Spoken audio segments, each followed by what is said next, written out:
dapat berkumpul di acara Maulid Nabi Muhammad sallallahu alaihi wasallam.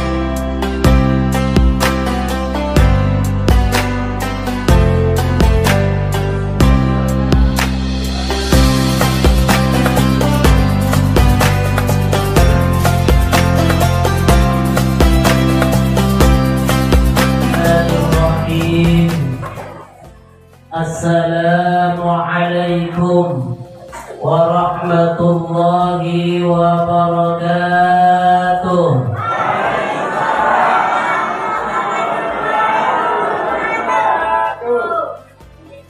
Alhamdulillahilladzi an'ama 'alaina bi ni'matil Islam wal iman.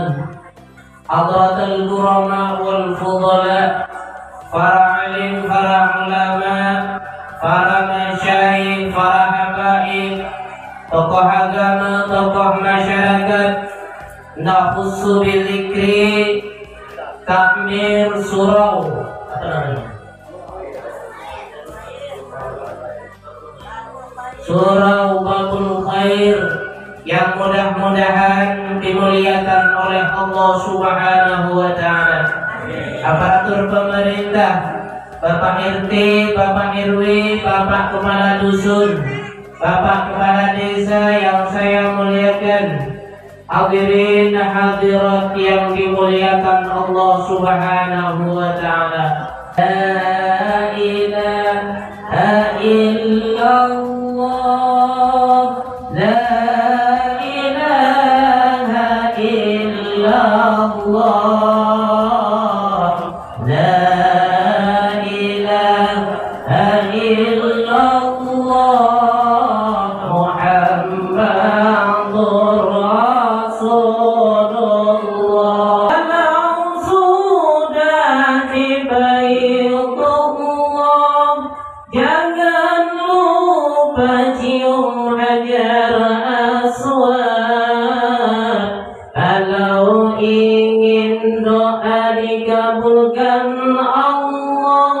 Banyak-banyak baca sholawat. La ilaha illallah, la ilaha illallah, la ilaha illallah, Muhammadur Rasulullah.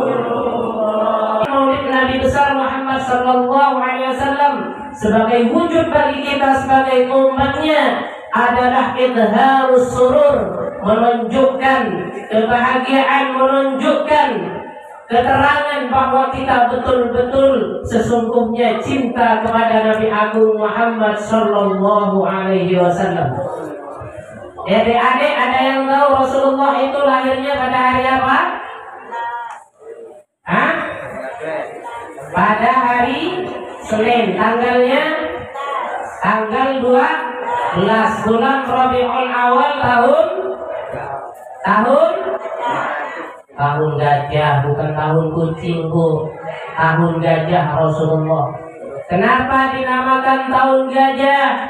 Di anna Malikal Habsyah yuridu ayyahdimal Ka'bah. Karena pada waktu itu Raja Hafsah datang untuk menghancurkan Ka'bah ketika baginda Agung Muhammad sallallahu alaihi wasallam itu dilahirkan.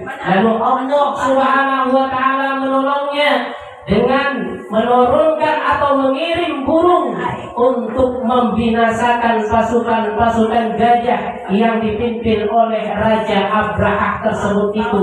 Makanya tahun kelahiran Rasulullah itu dinamakan tahun gajah. Rasulullah itu dilahirkan pada hari Senin, tanggal 12 Rabiul Awal tahun gajah. Kemudian Rasulullah juga wafatnya seperti itu, hanya tahunnya yang berbeda. Ini suatu contoh bagi kita sebagai umatnya, Bu. Makanya ibu-ibu, kalau sakitnya lahirnya hari Selasa, ibu sakit hari Selasa, itu siap-siap, Bu. Karena Rasulullah itu lahirnya hari Senin, wafatnya juga hari Senin. Jadi kalau bapak sakitnya pas hari sakitnya hari Selasa, siap-siap Pak, banyak doa kepada Allah Subhanahu wa Ta'ala, takut nyawanya dicabut pada hari Selasa. Kalau bisa Bu, kalau ibu sakit hari Senin, lahirnya hari Senin, jangan jauh-jauh dari suaminya, karena itu merupakan perpisahan terakhir. Allahumma sholli ala Muhammad. Allahumma sholli ala Sayyidina Muhammad. Lalu kira-kira apa bagi kita sebagai umat Rasulullah Sallallahu Alaihi Wasallam? Kalau kita memang cinta kepada baginda Agung Muhammad Sallallahu Alaihi Wasallam, harus dengan apa kita wujudkan kecintaan kita kepada baginda Agung Muhammad Sallallahu Alaihi Wasallam? Haruskah kita menunjukkan kasih sayang sebagaimana seorang suami mencintai istrinya? Dulu Pak Haji Hasan waktu pacaran dengan istrinya bilang apa Pak Haji? Bilang apa? Oh, bilang sayang, cinta. Itu dulu Pak Haji, tepuk tangan untuk Pak Haji. Itu janjinya sehidup semati Pak Haji ya. Itu sehidup semati janji Pak Haji dengan istrinya. Kata Pak Haji, "Ma, nanti kalau saya nak meninggal dunia Ma, tolong jaga saya dengan sebaik-baiknya, duduk di samping saya Ma." Kata Ibu Haji juga seperti itu. Bu Haji bilang, "Iya Pak Haji, sebab abang saya, nanti kalau saya sakit, tolong jangan jauh-jauh, karena jodoh kita adalah sehidup semati." Memang betul Bu. Begitu istrinya meninggal dunia, jodohnya hidup sehidup semati. Begitu istrinya mati meninggal dunia 40 hari, Pak Haji kawin lagi. Kenapa? Karena janjinya dari hidup hanya sampai mati, bukan nyampe ke surga sana jodohnya, sampai mati aja. Makanya Pak Haji kawin lagi. Allahumma sholli ala Muhammad. Kalau kita memang betul-betul cinta kepada Rasulullah Sallallahu Alaihi Wasallam, apa tanda-tanda bukti kita cinta kepada Rasulullah? Alamatu min hubbin Nabi hubbun ala qiraati shalawat. Tanda-tanda orang yang cinta kepada Nabi itu adalah orang yang banyak baca sholawat dibaca Pak. Ini kalau orang cinta kepada Nabi. Begitu juga ibu cinta pada suami. Ibu kalau hari Sabtu suaminya gajian, mau dikasih duit banyak sama suami, puji suaminya Bu. Begitu balik dari pasar depan pintu, sambut dia, "Bang, langsung masuk Bang, tak usah mandi Bang." Langsung dicium Bu. Insya Allah duitnya akan keluar sendiri dari dompetnya. Begitu juga kita kalau cinta kepada Rasulullah, kita panggil nama Rasulullah Sallallahu Alaihi Wasallam dengan banyak baca sholawat. Allahumma sholli ala Sayyidina Muhammad wa ala ali Sayyidina Muhammad. Bahkan Ibu, ada yang belum bayar kreditan Bu? Angkat tangan yang masih belum bayar kreditan. Takut ketahuan. Kalau Ibu punya hutang banyak, ada sholawat yang harus diamalkan Bu, tapi waktunya khusus. Ibu baca sholawat Allahumma sholli ala Sayyidina Muhammad wa ala ali Sayyidina Muhammad setelah sholat Isya sebanyak 400 kali.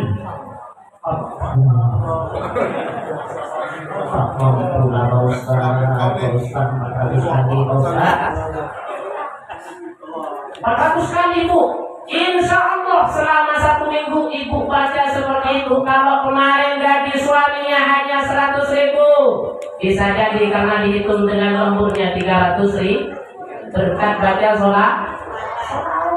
Jadi setelah Isya waktunya itu 400 kali. Sanggup? Sanggup Bu? Nah, dia tak tahu Ustaz. Saya sholat Isya jam 9 malam. Habis sholat suami saya nak manggil lagi. Mana nak baca selawat 400 kali. Itu sebagian ulama mengatakan seperti itu. Makanya sholawat yang 400 kali dinamakan syajaratul maut, pohon uang namanya, pohon duit. Jadi orang yang baca sholawat 400 kali setelah sholat Isya insya Allah rizkinya akan diberkahi oleh Allah Subhanahu. Yang khusyuk tapi Bu, bukan masalah hitungannya, adalah masalah khusyuknya. Allahumma sholli ala Muhammad wa ala ali sayyidina Muhammad. Awal-awal biasanya Pak kalau baca sholawat itu awal-awalnya dapat 10 kali, itu masih bagus bacaannya Pak, masih khusyuk. Allahumma sholli ala Muhammad wa ala ali sayyidina Muhammad. Kaki udah mulai keram, dapat 30. Udah, Allahumma sholli Muhammad, Allahumma sholli ala Muhammad, Allahumma sholli Muhammad. Data karuan. Udah nyampe 100 berubah lagi, biar cepat dapat 400. Apa yang dibaca? Mat. Cik mat pula dipanggilnya. Mana bisa nak berkah? Bu, jadi itu caranya. Kalau kita ingin mendapatkan pengakuan bahwa kita dicintai oleh Rasul, Pak Bupati, Ibu harus kenal dengan Pak Bupati. Bapak mau minta bantuan dengan Pak Gubernur, harus kenal dengan Pak Gubernur. Minimal dengan asistennya, betul tak? Begitu juga kalau kita ingin kenal dengan Rasulullah Sallallahu Alaihi Wasallam, banyak-banyaklah menyebut nama baginda Agung Muhammad Sallallahu Alaihi Wasallam. Jadi yang pertama, banyak baca sholawat kepada Rasulullah. Bukan hanya kita umatnya yang baca sholawat, seluruh para makhluk itu baca sholawat ketika Rasulullah Sallallahu Alaihi Wasallam. Ketika Rasulullah ingin dilahirkan, digambarkan di dalam Al-Barzanji, "Fantanzala arsyuqaraba wasibashara wasadam kursi haibatan wa waqara wa bala'atis samawati anwara wa banyatil malaikatu tahlilan wa tamjidan wastighfara." Ini ketika Rasulullah dilahirkan. Ketika Rasulullah lahir, bergetarlah, bergoncanglah seluruh arsy Allah Subhanahu wa Ta'ala. Mereka berzikir kepada Allah Subhanahu wa Ta'ala, malaikat berbaris berzikir kepada Allah dengan membaca subhanallah walhamdulillah wa la ilaha illallah wallahu akbar.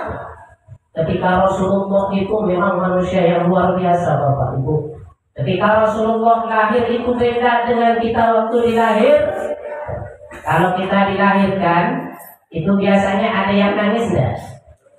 Ada yang nangis enggak? Nangis semua rata-rata. Timbul suatu pertanyaan, kenapa bayi itu kok lahir dalam keadaan menangis? Bayi itu ketika lahir menangis, mereka takut mendapatkan beban amanah yang diberikan oleh Allah Subhanahu. Makanya mereka menangis. Makanya hati-hati Bu, kalau anaknya lahir keadaan tertawa, hati-hati. Jadi dia nanti di dunia bisa-bisa nanti jauh dari Allah Subhanahu wa Ta'ala. Na'udzubillah. Nanti keluar, begitu keluar bayinya, hati-hati dulu. Kalau tidak jadi kuntilanak, jadi bilang. Kemudian Rasulullah ketika lahir itu langsung bersujud kepada Allah Subhanahu wa Ta'ala dengan membaca subhanallah walhamdulillah wa la ilaha illallah wallah. Jadi kita banyak baca sholawat kepada Rasulullah Sallallahu Alaihi Wasallam. Makanya di peringatan Maulid ini biasanya sebelum acara hikmah Maulid Nabi dilaksanakan, biasanya ada yang namanya istilah berzan. Ada nggak jam berapa tadi bersanjinya nih? Hah? Tadi malam udah? Alhamdulillah. Bu, saya mau cerita sebentar. Dulu di negara Mesir itu Bu, tiap tahun ada orang yang ngambur-ngamburkan duitnya belanja untuk memperingati peringatan Maulid Nabi besar Muhammad Sallallahu Alaihi Wasallam. Dia belanja banyak-banyak, kemudian dimasakin, kemudian dipanggillah seluruh para tetangganya untuk membaca sholawat di rumahnya, membaca Al-Barzanji di rumahnya. Kemudian Di samping rumahnya itu ada orang Yahudi. Jadi orang Yahudi, si istri Yahudi ini nanya dengan suaminya, Bang, kenapa tetangga kita tuh tiap hari kok belanja banyak-banyak, panggil-panggil tetangganya ngadakan acara? Apa kata suaminya? Itu deh, katanya setiap tahun Rabiul Awal itu, bulan Rabiul Awal itu adalah memperingati kelahiran nabinya, yaitu Nabi Muhammad Sallallahu Alaihi Wasallam. Makanya dipanggil seluruh tetangganya untuk memuji nama beliau baginda Agung Muhammad Sallallahu Alaihi Wasallam. Oh gitu ya Bang. Pas malam harinya si istri Yahudi ini tidur. Ketika tertidur dia bermimpi. Di dalam mimpinya tersebut itu ada orang laki-laki yang sangat ganteng luar biasa. Mungkin kurang lebih ngantuk gantengnya. Masih banyak Rasulullah gantengnya Bu. Jadi orang yang ganteng ini diiringi oleh para sahabat-sahabat dan masuk ke dalam rumah yang tadi disebutkan, dibacakan ayat bersenji sebagai puji-pujian kepada baginda Agung Muhammad Sallallahu Alaihi Wasallam. Jadi si istri Yahudi ini dalam mimpinya kaget Bu. Nanya dengan sahabat yang mengiringi di belakangnya, sahabat, saya mau tanya, siapa orang yang gantengnya luar biasa, mukanya bersinar tersebut itu masuk ke dalam rumah tersebut itu? Lalu sahabat itu menjawab, itulah Nabi saya Muhammad Sallallahu Alaihi Wasallam. Lalu si istri Yahudi ini Bu, dengan para sahabat, kira-kira kalau saya memanggil nama Muhammad, kira-kira dia akan menyaut ataukah tidak? Apa kata sahabat? Silahkan Bu, silahkan dipanggil nama Rasulullah. Insya Allah beliau akan menjawab panggilan itu. Dipanggil oleh si istri Yahudi dalam mimpinya itu. Muhammad, Muhammad, namanya orang Yahudi Bu. Muhammad, Muhammad. Berbaliklah Rasulullah. Ada apa hai istri Yahudi? Kata Rasulullah. Panggil si istri Yahudi ini. Ya Rasulullah, kenapa engkau mau menjawab panggilan saya wahai Rasulullah? Berupa sekaligus dalam mimpinya tersebut. Akhirnya apa? Saya adalah orang biasa wahai Rasulullah, kenapa engkau menjawab panggilan saya? Apa kata Rasulullah? Saya diutus oleh Allah untuk menaburkan kasih sayang. Saya diutus oleh Allah untuk menegakkan hak dan yang batin, maka tanpa pilih kasih siapapun akan saya memanggil saya akan jawab panggilan tersebut itu. Lalu dalam mimpinya si istri Yahudi langsung mengulurkan tangannya dan masuk Islam dalam mimpinya di hadapan baginda Rasulullah Sallallahu Alaihi Wasallam. Intinya kalau di dalam rumah kita dibacakan sholawat, di dalam rumah kita dibacakan al-barzanji, Rasulullah akan datang ke dalam rumah kita. Namun kita tidak bisa melihat kehadiran baginda Agung Muhammad Sallallahu Alaihi Wasallam. Makanya ketika dibacakan, ya Nabi salam alaika, ya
ketika dibacakan itu dipanggil nama Rasulullah hadir Rasulullah ke dalam rumah tersebut itu, namun kita tidak mampu menembus melihat Rasulullah Sallallahu Alaihi Wasallam karena saking banyaknya dosa yang ada di dalam jasad kita. Tapi intinya kalau orang baca sholawat, insya Allah dengan khusyuk Rasulullah akan menjumpai dia walaupun di dalam mimpi. Dulu syafaat, Bu, berbicara tentang syafaat pertolongan Rasulullah. Dulu di zaman sahabat itu ada orang meninggal dunia, kerjanya hanya buat maksiat terus, bikin onar terus di tetangga. Tapi tiap malam dia baca sholawat tidak henti-hentinya kepada Rasulullah. Tapi dia berbuat dosa, berbuat maksiat.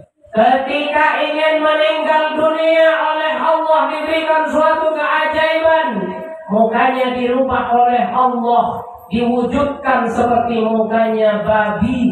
Na'udzubillah summa na'udzubillah. Ketika dia meninggal dunia, mukanya dirubah seperti babi.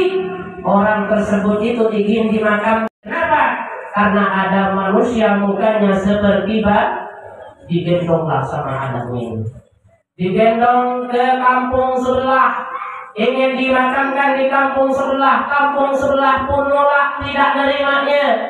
Digendonglah lagi ke desa yang sebelah, akhirnya digendong kecapean, tidak mampu, istirahatlah dia di bawah pohon. Ketika istirahat di bawah pohon, tertidurlah sang pemuda yang menggendong orang tuanya tersebut itu. Lalu dalam tidurnya bermimpi datang orang laki-laki yang sangat agung. Kemudian dia mengusap muka orang tuanya yang seperti babi tersebut itu. Lalu muka itu seketika berubah wujud, berubah seperti manusia biasa. Lalu nangis pemuda ini. Wahai orang laki-laki, siapakah engkau yang mau membantu orang tua saya? Wahai orang laki-laki, apa jawabannya? Saya adalah nabimu, saya adalah Muhammad Rasulullah Sallallahu Alaihi Wasallam. Nangis di pangkuan Rasulullah, ya Rasulullah, kenapa engkau mau membantu orang tua saya, ya Rasulullah? Padahal orang tua saya banyak maksiat, ya Rasulullah.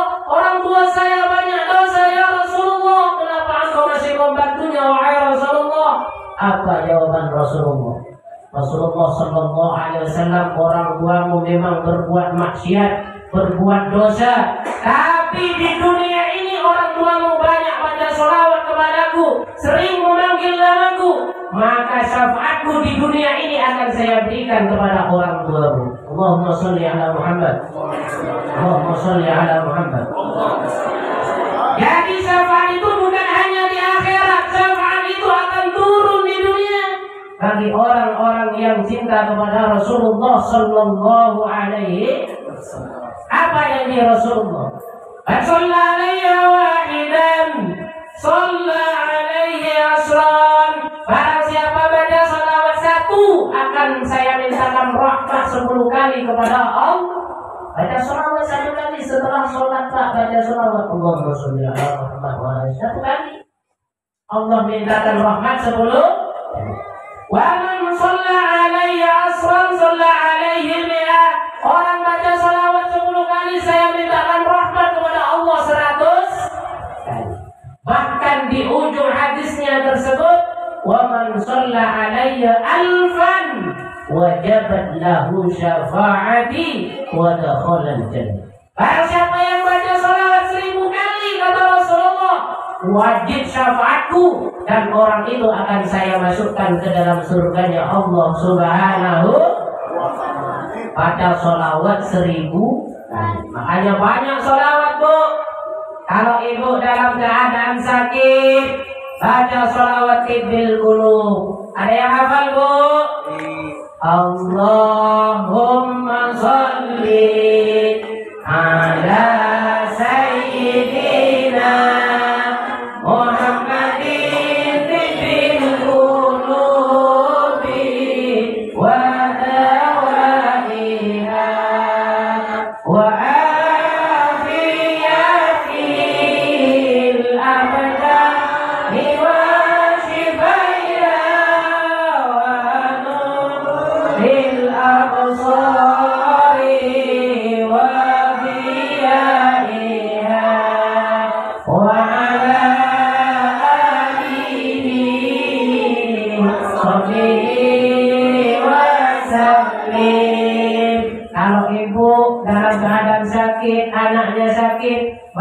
sholawat tibbil qulub ke air, lalu seriplah air tersebut itu, minumkan pada anak yang sakit tersebut. Biidznillah, insya Allah anak bapak ibu akan disembuhkan oleh Allah Subhanahu wa Ta'ala.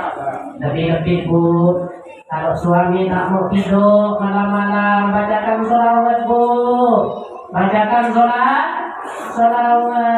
Diusap mukanya bang, kalau tak bisa tidur aku bang, ini deh gara-gara gaji murah deh, saya tak bisa tidur. Adik pun minta ditebus tiap hari, tak mampu lah saya, kata suami. Diusap mukanya, baca sholawat, tidur bang, Allahumma sholli. Insya Allah kalau suaranya merdu suaminya, insya Allah langsung tidur.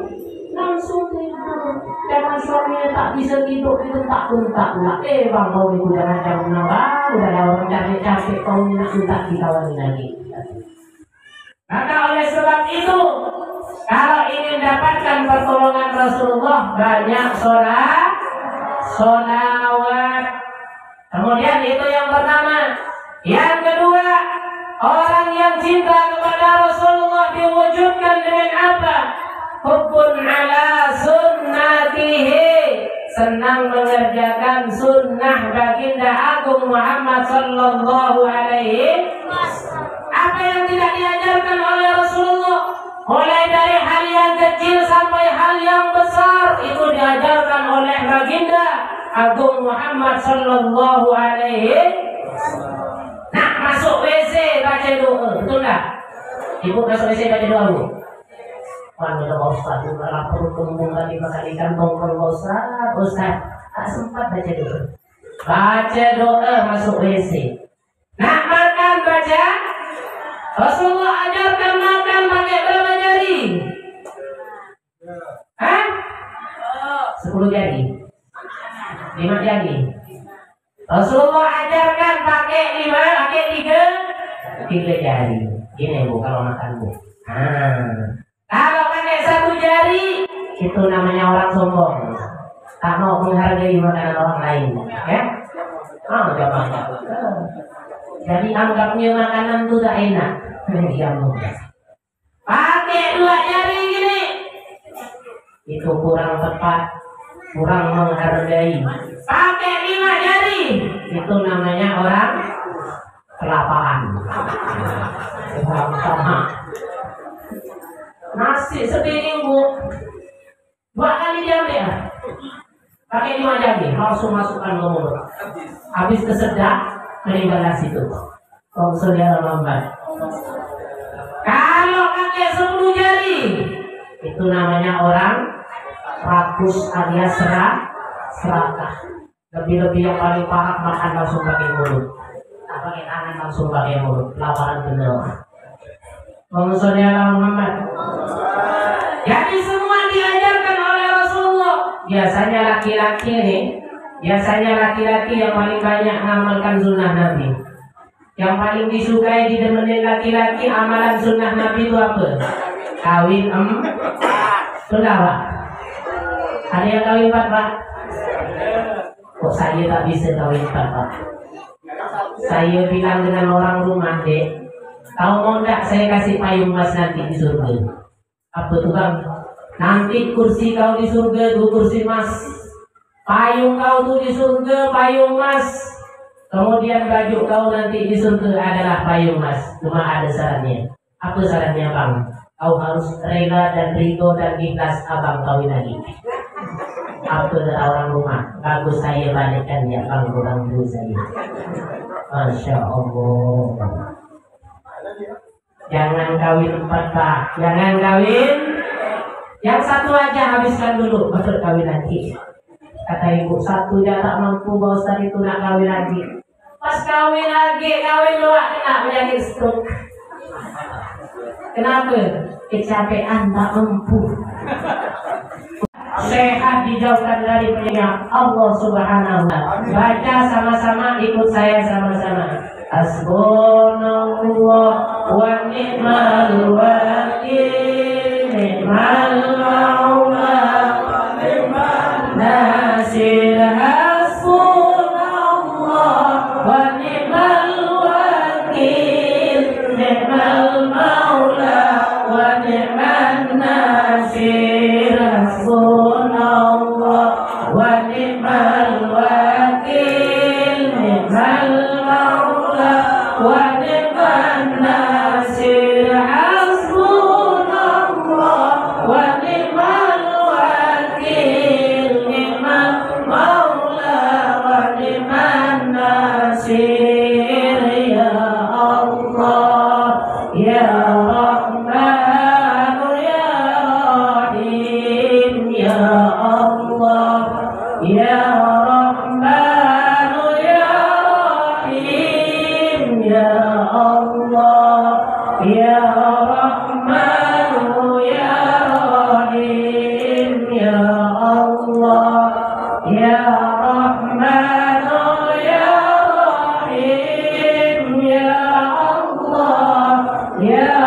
bihamdihi subhanallahil azim subhanallah wa bihamdihi subhanallahil azim Allahumma shalli ala Muhammad Allahumma shalli alaihi wa sallim Allahumma shalli ala Muhammad Allahumma shalli alaihi wa sallim Allahumma shalli ala Muhammad Allahumma shalli alaihi wa sallim Allahumma shalli ala Muhammad Allahumma shalli ala Muhammad. Mungkin hanya ini yang dapat saya sampaikan. Mohon maaf atas segala kehilafan dan kesalahannya. Terima kasih atas perhatiannya. Wallahul muwaffiq ila aqwamit thoriq. Assalamualaikum warahmatullahi wabarakatuh.